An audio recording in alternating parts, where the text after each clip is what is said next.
जरा एक ऐसे समय की कल्पना कीजिए जब दुनिया के एक हिस्से यूरोप में अंधकार युग छाया हुआ था। ठीक उसी वक्त भारत में ज्ञान, विज्ञान और दौलत की रोशनी चारों तरफ फैली हुई थी।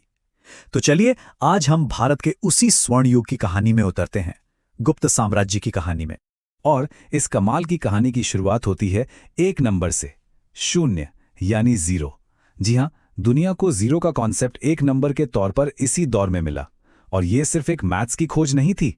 नहीं, ये तो वो बुनियाद थी जिस पर आज हमारी पूरी डिजिटल दुनिया, हमारे कंप्यूटर, सब कुछ टिकला हुआ है। लेकिन ये सिर्फ दिमागी ताकत का दौर नहीं था। गुप्त साम्राज्य आर्थिक तौर पर भी बहुत बहुत मजबूत था। और इसका सबसे बड़ा सबूत ये सोने के सिक्के, जिन्हें दीनार कहते थे। इतनी बड़ी मात्रा में सोने के सिक्कों का मिलना साफ दिखाता है कि वो अर्थव्यवस्था कितनी ज्यादा संपन्न और स्थिर थी। और इसी दौर में विज्ञान ने तो जैसे एक लंबी छलांग लगा दी थी। आर्यभट्ट जैसे महान खगोलविदों ने दुनिया को बताया कि पृथ्वी गोल है और वो अपनी ही धुरी पर घूमती है। जरा सोच कर देखिए, आज से सदियों पहले ये कहना कितनी कितनी क्रांतिकारी बात रही होगी। तो अब सवाल ये उठता है कि ये साम्राज्य जिसने इतनी शानदार कामयाबियां हासिल की, आखिर शुरू कैसे हुआ?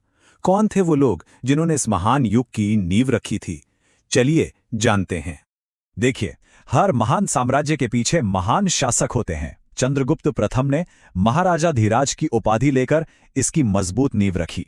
उनके बाद आए समुद्रगुप्त, एक ऐसे मिलिट्री जीनियस जिन्हें भारत का नेपोलियन भी कहा जाता है। कहते हैं वो अपनी जिंदगी में एक भी लड़ाई नहीं हारे। और फिर आए चंद्रगुप्त द्वितीय, यानी महान विक्रमादित्य, जिनके राज में यह साम्राज्य अपनी बुलंदियों के शिखर पर पहुंच गया। लेकिन आपको पता है, इस वंश की शुरुआत बहुत ही मामूली तरीके से हुई थी। इसके संस्थापक थे श्रीगुप्त, जो मगध इलाके के एक स्थानीय महाराजा थे, मतलब एक छोटे से राजा। उस वक्त शायद ही किसी ने सोचा होगा कि यह छोटा सा राज एक दिन इतिहास लिखने वाला है। पर इन्हीं महान विजेताओं की लीडरशिप में, उनकी सैन्य ताकत और कूटनीति में एक विशाल साम्राज्य खड़ा कर दिया। ये विस्तार सच में देखने लायक था, जिसने लगभग पूरे उत्तरी भारत को एक झंडे के नीचे ला खड़ा किया। जंग जीतना और जमीन जीतना एक बात है, पर जो चीज गुप्तकाल को असल में स्वर्णयुग बनाती है, वो था वहां के विचारों का, वहां की संस्कृति और ज्ञान का शिखर पर पहुंचना। चलिए अब उस दुनिया में झांकते हैं। ये एक ऐसा दौर था जब हर तरफ तरक्की हो रही थी।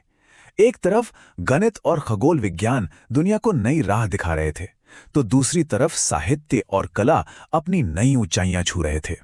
मेडिसिन एडवांस हो रही थी, शिक्षा के बड़े बड़े सेंटर्स बन रहे थे, और समाज में अलग अलग धर्मों के बीच एक अच्छा माहौल था। और इन सब में सबसे बड़ा तोहफा था डेसिमल सिस्टम, यानी दशमलव प्रणाली। और इसी सिस्टम ने दुनिया को शून्य दिया। इसके बिना ना तो आज कंप्यूटर होते, ना स्मार्टफोन, ना ही हम स्पेस में जा पाते। ये गुप्त काल का दुनिया को दिया गया शायद सबसे बड़ा और सबसे कीमती तोहफा है। ये क्लासिकल संस्कृत लिटरेचर का भी सुनहरा दौर था। महाकवि कालिदास ने अभिज्ञान शाकुंतलम और मेघदूत जैसे कालजयी नाटक और कविताएं लिखीं। और इसी दौर में पवित्र हिंदू ग्रंथों यानी पुराणों को एक जगह संकलित किया गया, जिससे सदियों से चली आ रही कहानियां हमेशा के लिए महफूज हो गईं। शिक्षा की बात करें तो सम्राट कुमार गुप्त प्रथम ने नालंदा विश्वविद्यालय की स्थापना की। यह दुनिया की पहली बड़ी रेजिडेंशियल यूनिवर्सिटीज में से एक थी। सोचिए, पूरे एशिया से स्कॉलर्स और स्टूडेंट्स यहां पढ़ने आते थे। यह ज्ञान का एक सच्चा ग्लोबल सेंटर था। और ये सब सिर्फ किताबों में लिखी बातें नहीं हैं।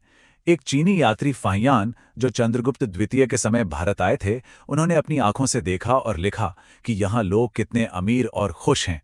समाज में इतनी शांति और सुरक्षा थी कि लोगों को अपने घरों में ताला लगाने की जरूरत ही महसूस नहीं होती थी। पर इतिहास का एक सच ये भी है कि कोई भी साम्राज्य हमेशा नहीं रहता। सबसे चमकीला सूरज भी आखिरकार ढल जाता है। और इस महान साम्राज्य पर भी बाहर से और अंदर से खतरे मंडराने लगे थे। तो हुआ क्या? देखिए, इस पतन के 4 बड़े कारण थे। पहला, मध्य एशिया से हूणों के लगातार हमलों ने साम्राज्य को थका दिया। पैसा और सैनिक दोनों खत्म होने लगे।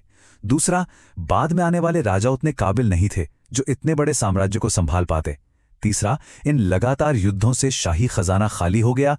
और आखिर में जब केंद्र कमजोर हुआ तो लोकल गवर्नरों ने खुद को आजाद घोषित करना शुरू कर दिया। और जानते हैं, इसका एक बहुत मजबूत सबूत हमें सिक्कों से मिलता है।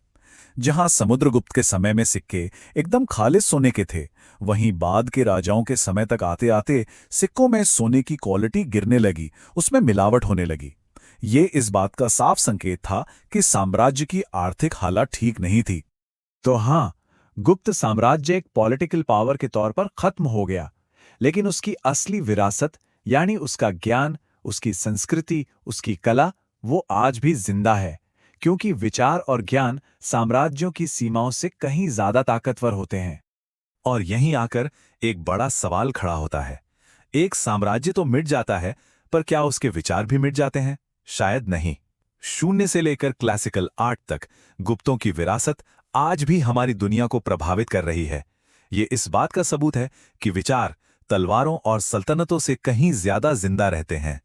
तो अगर आपको भारत के इतिहास की गहराइयों में ये सफर अच्छा लगा, तो ऐसी ही और दिलचस्प कहानियों के लिए हिस्ट्री दर्शक को सब्सक्राइब करना ना भूलें। हमारे साथ जुड़ने के लिए आपका धन्यवाद।